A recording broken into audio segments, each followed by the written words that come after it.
Good afternoon. Thanks for joining us. I'm Abisala Adeyemo, and today is Wednesday, April 17th. Here's today's UCF Nightly News Update.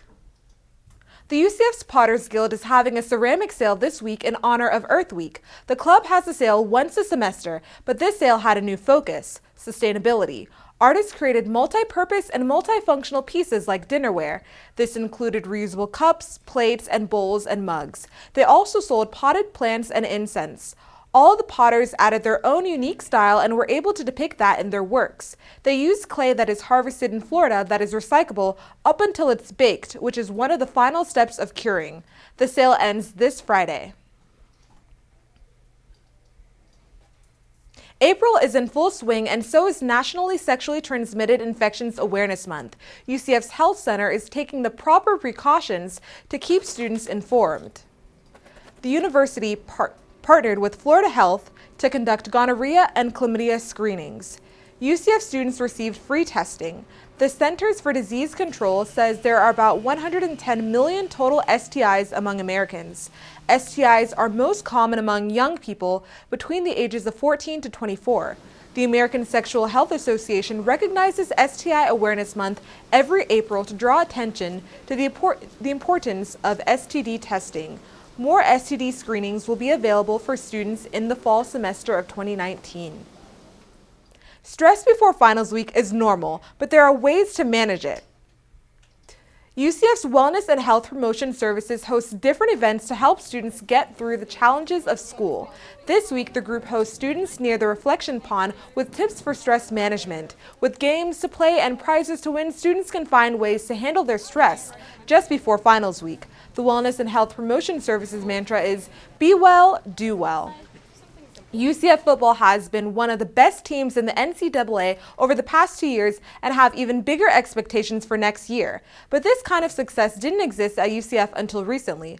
Nightly News reporter Zachary Winicky tells us about the man who helped put UCF football on the map. UCF football played in its first bowl game in 2005, won its first conference championship in 2007, and won its first bowl game in 2010. All those accomplishments have one thing in common: Coach George OLeary.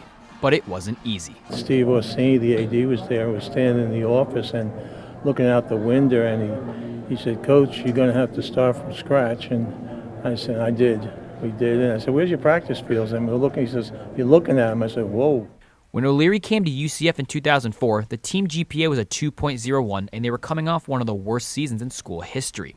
But within 3 years, the team GPA was over a 3.0, and he had coached the team to its first double-digit win season since 1990. He was also part of getting an indoor practice facility in 2005, as well as an on-campus stadium in 2007.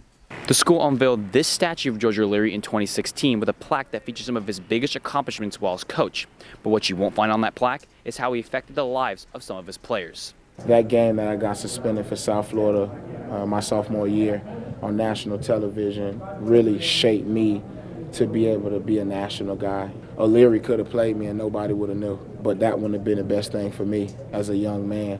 And looking at it now, that's one of the best decisions he's ever made, and I appreciate him greatly for it. All in all, OLeary finished his UCF career with an 81-68 record and 3 bowl wins, including an upset win over Baylor in the 2014 Fiesta Bowl. OLeary stepped down in 2015 and left a complicated legacy, but his impact on the program will be felt for a long time. In Orlando, Zachary Winicky, UCF Nightly News.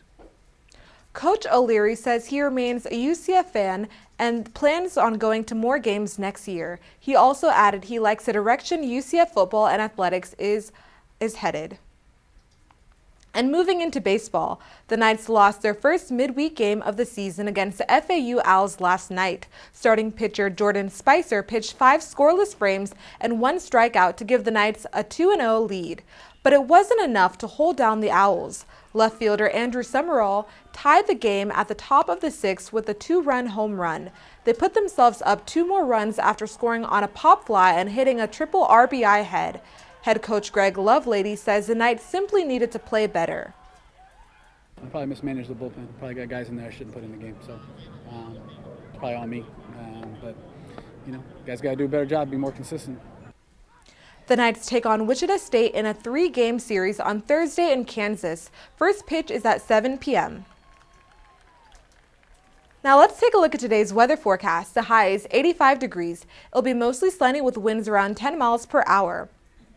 Tonight will go down to a low of 65 degrees with no chance of rain. For tomorrow, we're looking at a high of 89 degrees throughout the day, so remember to stay hydrated.